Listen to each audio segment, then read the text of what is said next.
For the second straight year, the Arizona Wildcats hoist the Territorial Cup trophy. They beat ASU this one, a beat down, fitting for this game, 59-23. Records all over the place. I'm Jordan Spurgeon alongside Jordan Ham. U of A, you went to the presser, you were watching. A lot happened in this game and really this season that it seems like they're reflecting on at this point already. Totally. I mean, you look back to just, this is year 3 of Jed, and we're not that far removed from 70-7, and it started to feel like this was getting to 70-7 territory.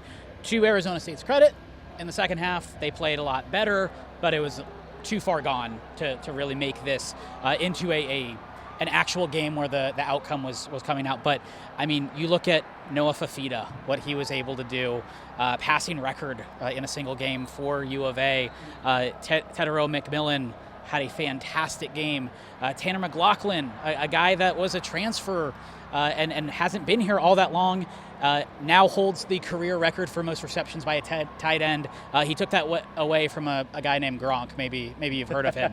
I think they knew there were a lot of records that were able to be grabbed in this evening, but also I think they were never going to take their foot off the gas. You go back to It's Personal. That goes back to 70-7. I think they wanted to keep rolling as much as they could, and it just shows how far they've come in not a lot of time now to notch their 9th win. Yeah, there were shades of that within their fans, behind their benches and on the benches. A lot of talk of get to 70, get to 71, 73. They really wanted to get there, but like you said, to ASU's credit, they didn't. And to me, what stood out with U of A, I mean, they're just bigger and physical. That's how you turn a program around in 3 years that fast. Yes, you've got special players like Noah Fafita and T-Mac and Cowing, but you have that line that is really, really developed. They've gotten the size, they've gotten the depth, and that was the difference for them, not only in this game, but in the Pac-12, because they were able to hang physically with any other team. And that's something that, we'll get into ASU later, but that's the blueprint that they can kind of look forward to in the future. 100%. I think that if there is a blueprint that Kenny Dillingham can go look at, it's that. Now, to U of A's credit, they hit on Tedero McMillan. He was a 5-star. Wasn't that hard to hit on him. But Noah Fafita, a lot of the guys on the offense, they kind of cleared the offense last year, and then the defense had to catch up. They were able to not only, like you said, not only get top line talent, but they got a lot of depth. So they were able to rotate guys in and out, no problem. If there was an injury, it didn't feel like there was a huge drop-off. There wasn't this piecing that ASU had to do this year along the offensive line. They were pretty much set, and they were pretty much healthy. So in that sense, they got a little bit lucky, not having to deal with that. But you have Jordan Morgan, who will probably be a first-round pick on one side, and then you have Big Jonah, who is a freshman All-American, and then followed that up with a great second year as well. So, in the trenches, I think that sets the tone for everything. And you can give a really good quarterback like Noah Fafita a little bit of time, he can do wonders. You give that running back core a little bit of time, they can really start gashing you, and that's what they've done the back half of this year. So you sat in on Jedd Fisch's post-game press conference, and obviously a lot of things are next for Arizona. First off, a bowl game. Yep. They'll wait to see where they land there. Should get a pretty good bowl game, finishing 3rd in the pack. Jedd Fisch's future, that's something that many are speculating on. Don't know how much base there is. It sounds like maybe you got somewhat of an answer of where he stands on that. But what was the vibe in there? What were some of the questions that you think were answered that needed to be answered today? I think it was one of those press conferences where it's like, hey, we cleared another benchmark. We hit 9 wins, just the 7th time in program history that's happened. We got to keep the cup. That's great. There were 13 guys that were on that 2020 team that had to experience 70-7 that were on this team. So he was very happy that they got to see 2 wins in the Territorial Cup. There was a question about there may be a contract extension coming your way. Maybe there's some new job opportunities. And all he really left it at was, I would love an extension from U of A. And Dave Hickey was in the room, and he kind of gave him a look like, it's up to Dave, but I'm all for it. So I do think, there are some really good jobs out here right now. I feel like every year there's 4 or 5 really good jobs, though. I just get the sense, at least one more year with Arizona, you get to have now Fafita for a full year. You get to have T-Mac for another year. A lot of these guys are coming back. You will have to replace some of the offensive line, some of the big pass catchers there. But I think more jobs will become available if you have another season like this, and it's not just a one-hit wonder. It's, hey, this is sustained. Look what I did in Tucson. Look what I did, help building up the NIL program. If I have different set of resources, I can be a top-line coach. So that's the sense I get now.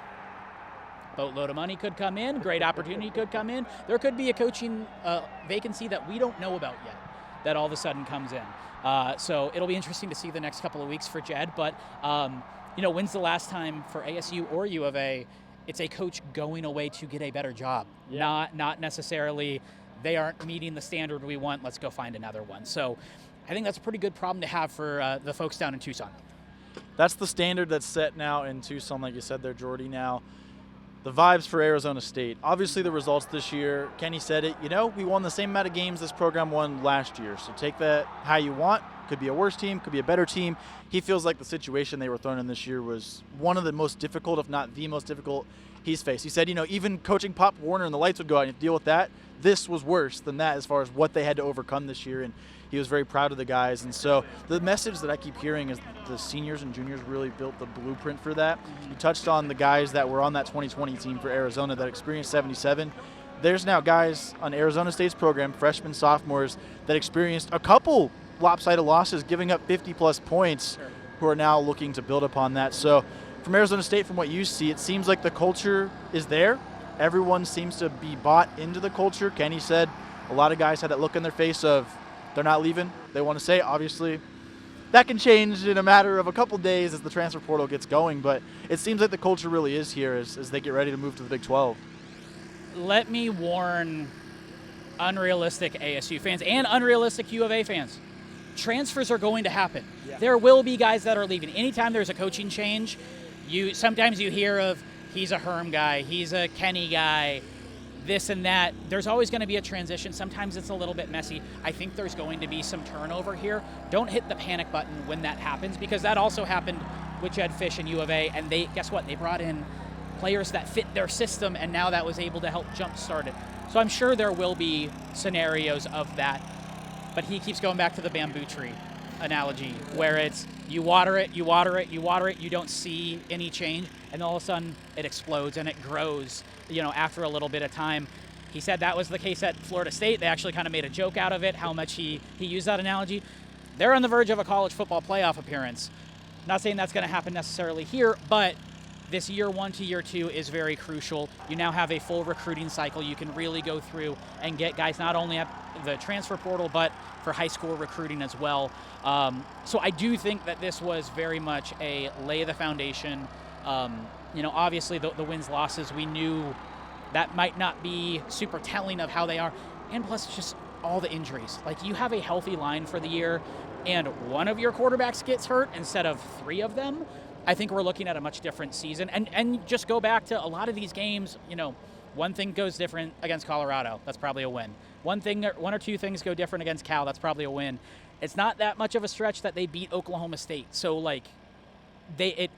where U of A had some things bounce their way throughout the season, it felt like it was the exact opposite with ASU. Like, if anything could go wrong, it did go wrong for them. So I think it's much better. They're a much better team than what their 3-9 record reflects. And we'll just see how they're able to build off of that. And again, I think there's a good blueprint there in Tucson that they can follow. And Kenny's been a part of a Florida State team that had to go through that. He's been a part of an elite Oregon team. So I know he has experiences he can pull from to try to make that happen. Lots to come in the coming weeks and days even. Arizona State, U of A, all college scenes across Arizona. Jordan Ham's got you covered. Today also marks one more thing. The death of the Pac-12 for us. R.I.P. So these will go on the wall. You got yours last week in Tucson. I got mine. No more Pac-12 refs. I guess that might be the biggest takeaway from today, but we will leave that neither here nor there. So signing off, covering a game in the Pac-12 for the final time. I hate it. It's done. Big 12 coming up next. We'll see you all next time.